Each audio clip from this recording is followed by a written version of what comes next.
안녕하십니까. 매일 눈으로 세상의 흐름을 읽어드리는 Y타임스 정세분석의 주북일입니다. 미국이 이 떠다니는 해군기지를 새롭게 취역시키니까 중국이 바짝 긴장을 하고 있습니다. 이 홍콩에서 발행되는 사우스 차이나 모닝포스트 SCMP는 15일 이런 보도를 했습니다. 미군의 떠다니는 해군기지가 미중 간의 긴장을 더욱 고조시킬 가능성이 있다. 그러면서 지난 8일 미 해군에 공식 인도된 미구엘 키스 함을 주목했습니다. 원정 이동 기지선, 그래서 ESB라고 그러는데요. 이 원정 이동 기지선으로도 불리는 이 선박은 원래 이 작전 지역의 제해권은 장악을 했지만 상륙을 하기 위한 항구가 없거나 항구가 작을 경우에 육군과 해병대의 기동 전력과 물자 같은 것들을 해상에서 직접 상륙지로 발진시키는 떠다니는 해군 기지다. 이렇게 보시면 됩니다. 이 같은 이 원정 이동 기지선은 그동안에 두 척밖에 없을 정도로 귀중한 전략 자산이었는데요. 이번에 새롭게 미구엘 키스가 취역하면서 미군은 원정 전투에서 힘을 더 얻을 수 있게 됐습니다. 특수선박인 원정 이동 기지선은 직접 해안가로 접근해 가지고 장비와 물자를 하역시키는 상륙함하고는 기본이 좀 다릅니다. 뭐냐면 목표 지역에 항구가 마땅하지 않을 경우에 해상 사전 배치 선단이 적재한 물자를 2배로 옮긴 다음에 헬리콥터 등을 이용해 가지고 상륙 작전에 투입되는 전략 물자 수송 선단의 모선으로 이 목표 지역의 원활한 상륙을 돕도록 만듭니다. 원정 이동 독함, 그러니까 ESD하고도 좀 다른데요. 이 뭐냐면 헬리콥터가 직접 이착륙할 수 있는 넓은 비행갑판을 보유하고 있습니다.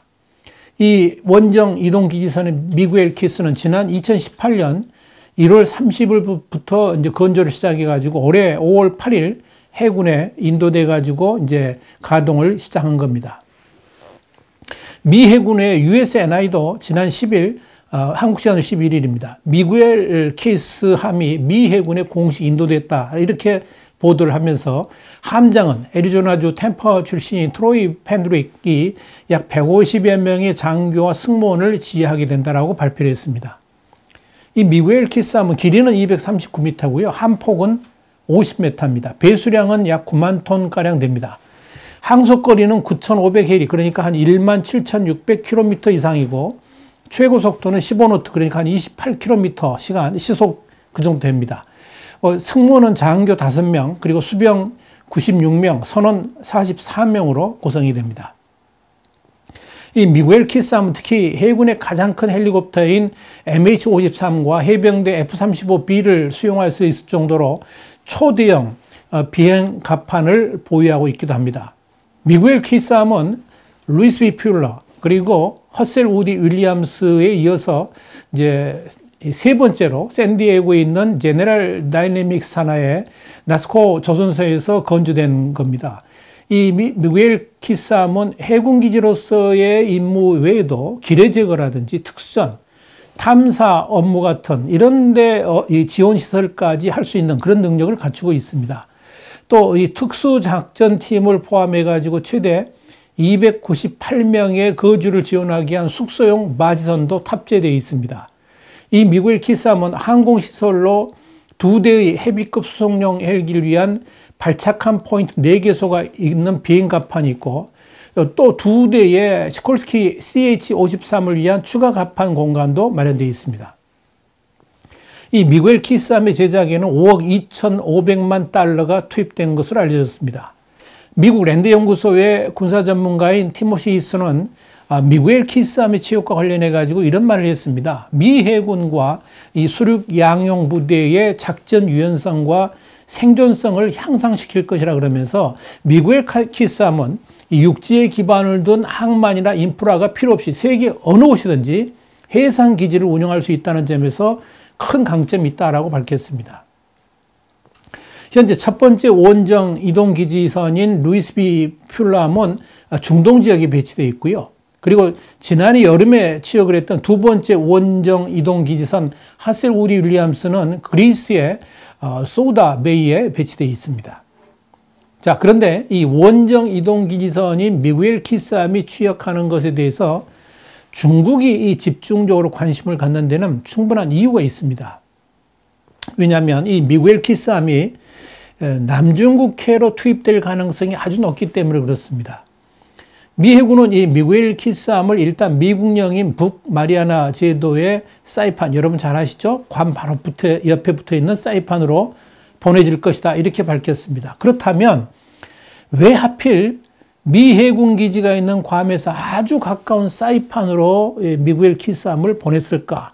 이게 이제 오늘의 초점입니다. 이에 대해서 미 남부사령부의 크레이그 팔러 제독은 노스 아일랜드에서 열린 취역식에서 이렇게 밝혔습니다. 미구엘 키스함은 카리브해라든지 남중국해 그리고 호르무즈 해협 같은 곳에 배치될 수 있다, 그러면서 특히 중국이나 북한의 위협에 맞서서 최전선에 서게 될 것이다, 이렇게 분명히 말을 했습니다.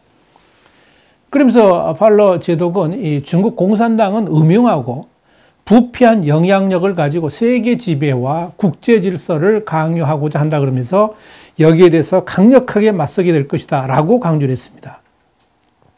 무슨 말씀인지 여러분 이해가 되시죠? 그러니까 미구엘 키스함 용도를 분명히 밝힌 겁니다.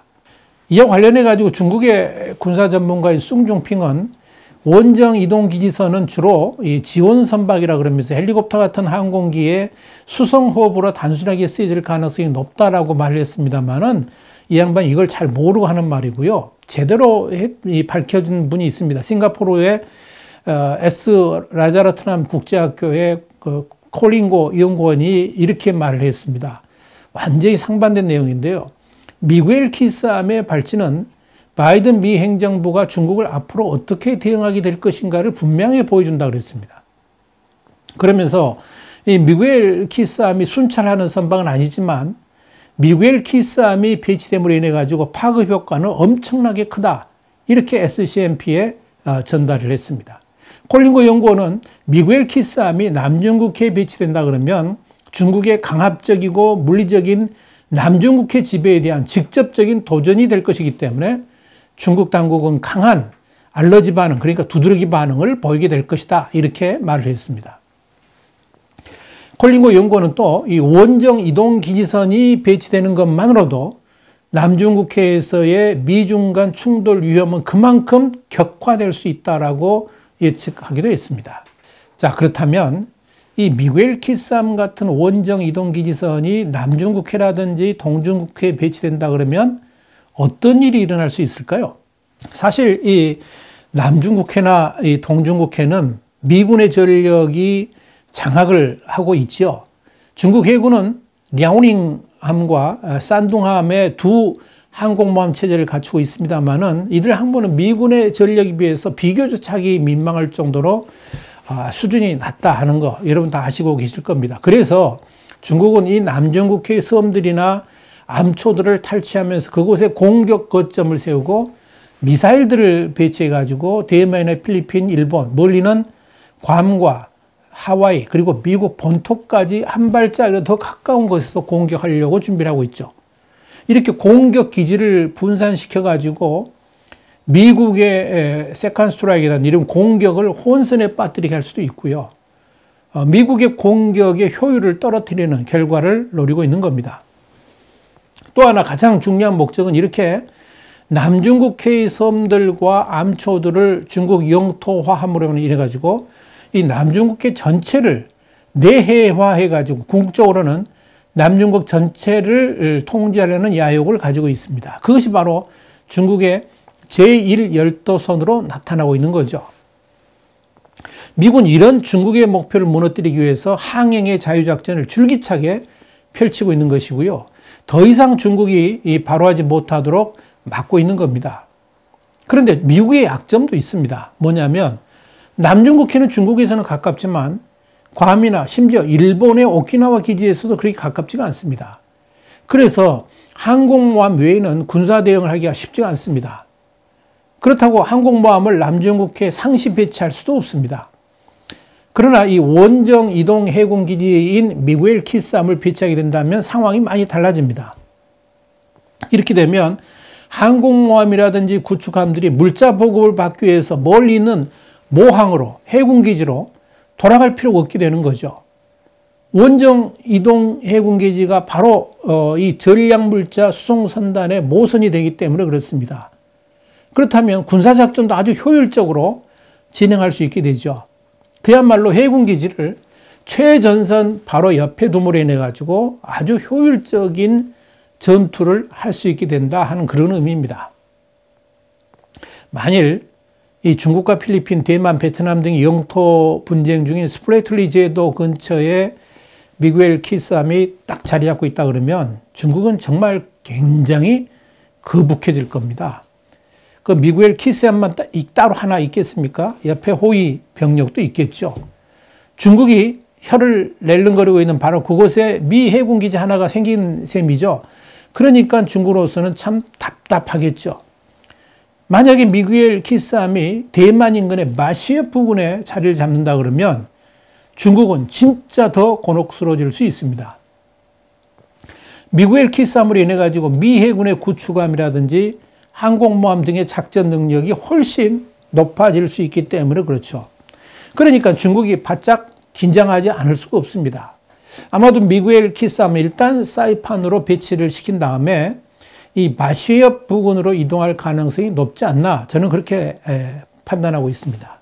때에 따라서는 북한의 핵 위협이 이렇게 강해질 경우 원산 앞바다의 공해상에다가 배치될 가능성도 충분히 있을 겁니다.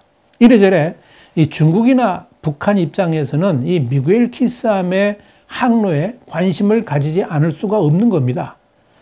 그만큼 미 해군의 군사력이 증강되기 때문에 그런 거고요. 그로 인해 가지고 미군의 작전 반경이라든지 작전 능력이 고도화되기 때문에 중국이 긴장하지 않을 수가 없다. 이렇게 말씀드리는 겁니다. 와이타임 정세분석이었습니다. 다음 시간에 다시 뵙겠습니다. 감사합니다.